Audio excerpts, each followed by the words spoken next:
Hey, welcome back to Roundtail Restoration, everybody. My name's Chris. Next to me here is my 1966 Triumph TR Spitfire. Chris. Behind me here is my 1966 Triumph Spitfire. The 36th annual British by the Sea car show is this weekend, Sunday from 10 to 4.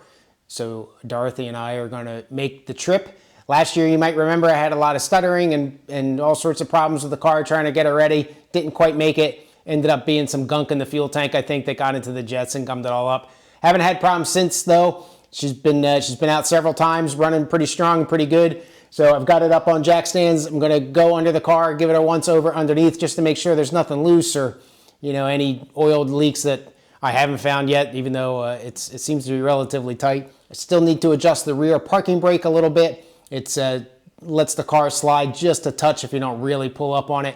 And then clean the interior up. She needs a wash and a wax. She's pretty dirty from being stored over the wintertime, so a little bit of a mess, but we'll get her cleaned up and get her ready for the show. Got to take her over the Gold Star Bridge in Connecticut over the Thames River. I think it's the largest bridge in Connecticut that spans a body of water, so that's always a bit terrifying. So obviously I want her in tip-top shape before I do that. So stick around. I'll show you some show sights and get her out to the show and all that stuff, and hopefully it goes well and she gets me back home. So thanks again for watching. Let's get it sorted.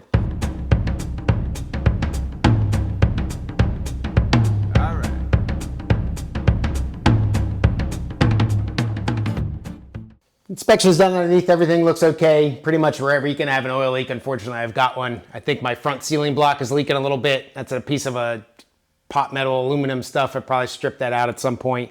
The back of the transmission's leaking a little bit.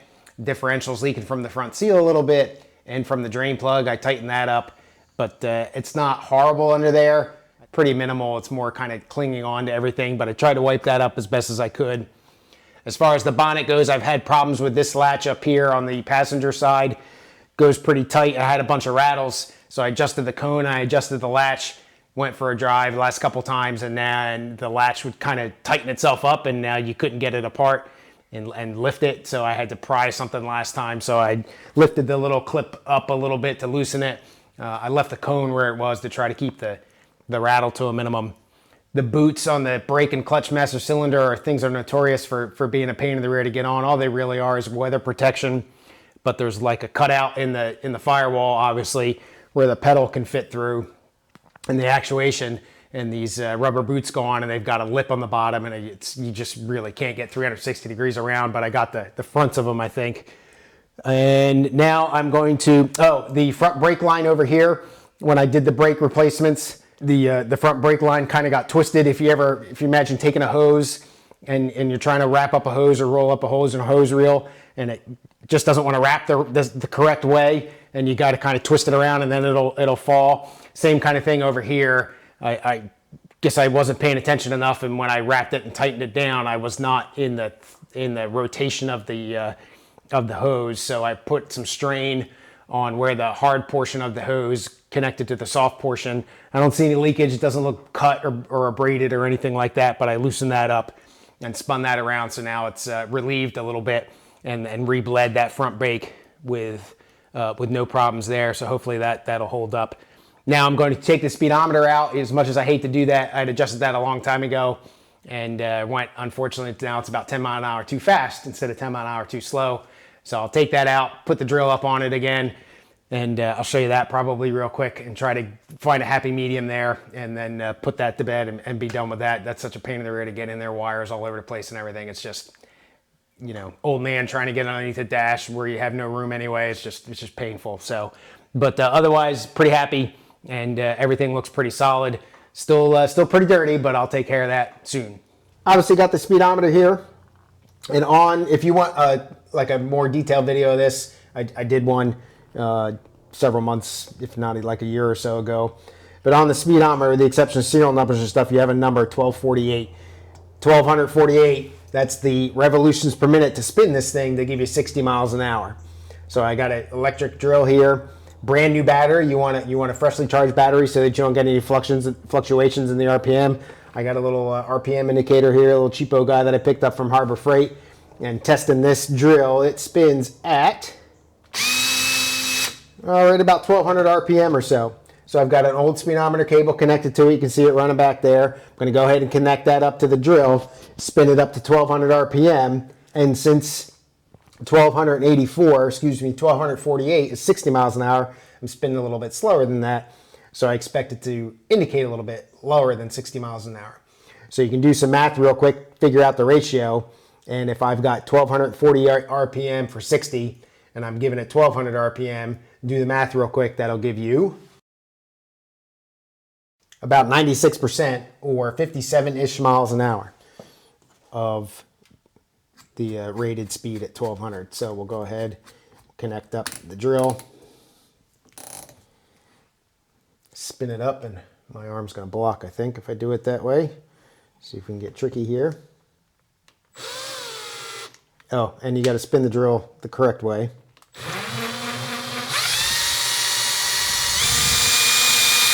So you can see there it's indicating about 65 or so. A little too fast, so I take the speedometer here and run it up and just put it somewhere and hold it and then just spin the needle down about 5 or so. Run it up again.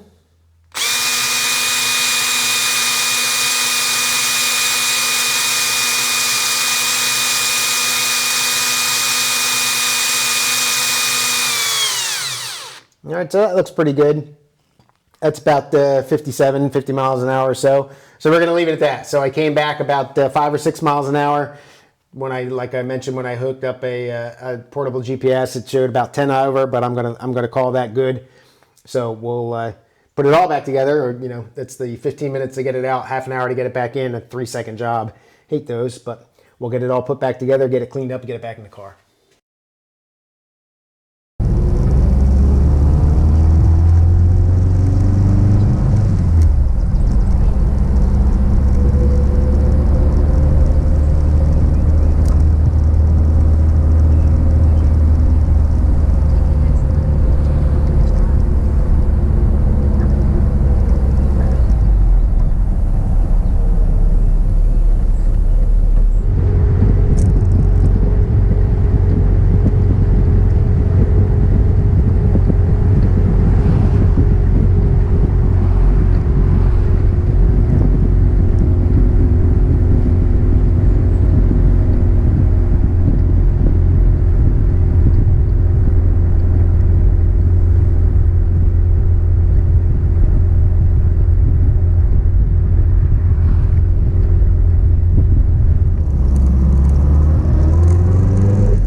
Thank you.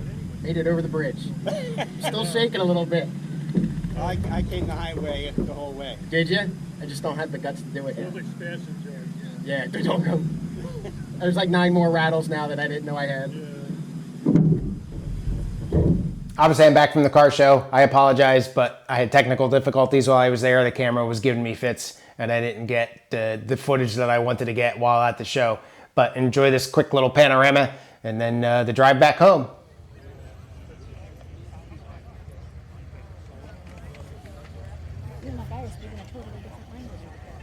I'm sorry?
All right, everybody, that's all I got. Thanks so much for watching. Leave a comment below. Tell me what you think. Well, a beautiful day, beautiful show, about 350 plus cars, and Dorothy really shined.